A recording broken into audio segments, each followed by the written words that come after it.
Well, it was a lifelong dream to become a police officer growing up in rural Mecklenburg County. My father had a very good friend that was with the North Carolina Highway Patrol by the name of Trooper Arnold Coley. And he would come by my dad's house a lot, and he would let me look inside of his car, and I'd look at his uniform. And as a small child, I said, one day I want to wear a uniform like that. Can't remember the actual year, but I think I was about 7, 8. My father, my mother, and I were inside the house. We watched television. We heard this loud crash, and we got outside. There were these two vehicles, and people were hurt pretty bad. Well, I looked up and I saw not only Mecklenburg County Police, but North Carolina Highway Patrol come to the scene. And it was just the way that the Mecklenburg County Police Department handled the scene. They were so nice to my parents. Even at that young age, I was in awe about how they were professional. My career path is really the way that I wanted it to go. I graduated from East Mecklenburg High School, which were on these beautiful grounds of my alma mater.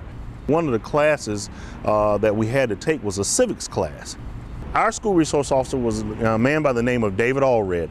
And David Allred would always come to the classroom and he would talk to us about his experiences as a police officer. And I'm glad for the tutelage of Officer Allred, because he always told us certain things that we shouldn't do if we wanted to go into law enforcement.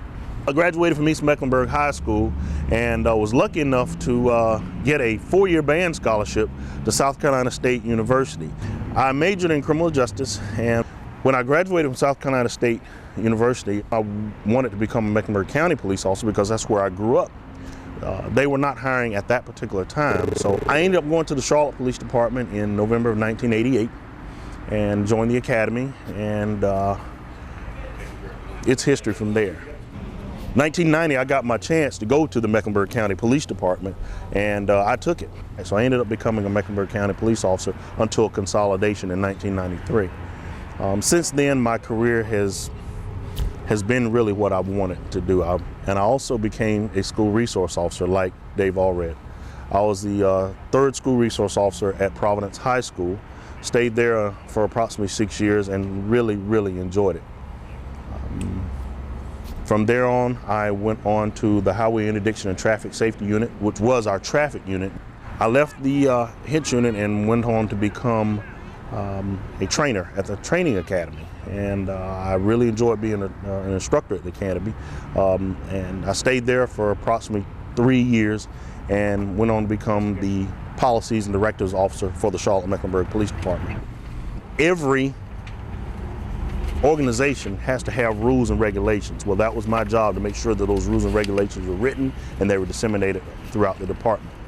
I stayed there approximately 5 or 6 years, and I went to homicide. I stayed in homicide for a little over a year. My current job brings a little bit of spirituality into play. I'll always say God works in mysterious ways, and he steered me towards the assignment where I am now. I'm a missing persons detective specializing in juvenile missing persons, and there are a lot of teenagers out here that are undisciplined, incorrigible, a runaway, a throwaway, because they're in bad family situations. So their parents get to a certain age and they throw them away. Those are the ones that I deal with. Sometimes it's bittersweet,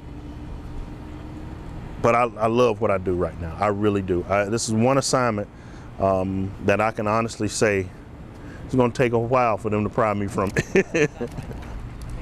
The Charlotte-Mecklenburg Police Department is very cohesive. I mean, there's a camaraderie just within the department that, if it continues the way that it is, it can never be broken. When you just look at the overall bonding of the Charlotte-Mecklenburg Police Department, and I'll tell you, when you see that, whenever we have a fallen officer. I've been a member of the Charlotte-Mecklenburg Police Honor Guard since 1996. You're there to represent the Charlotte-Mecklenburg Police Department, but you're also there to represent that fallen person. Whether it's an officer that's fallen in the line of duty or retiree that's given 30 years of his service. If anything were to happen to me, I know that the Charlotte-Mecklenburg Police Department will handle my family the same way we handle other families. My mother, she still is very proud of me. She tells me that all the time. My father passed away in 2000, and before he passed away, one of the things he told me was that he was very proud of me. I go and talk to college students, and one of the first things I tell college students is that policing has changed. It's not what you see on television. It's a perpetual career, because you're always going to have a job. Your benefits are great. You're going to get great retirement, and the camaraderie is phenomenal. When you pin on this badge and you are a Charlotte-Mecklenburg police officer within the Charlotte-Mecklenburg community, that's still saying a lot. One of the biggest successes for me personally was to see students at Providence High School become successful, to see students who were on a bad track or a wrong track, and to see them do a complete turnaround with their lives. Those successes still come back to me from time to time when I'm either in the mall or I'm in uniform or I'm on Facebook. I don't care if I can be a police officer for the next 50 years. Just that moment to know that I changed somebody's life like Officer Allred did to me, that's paramount.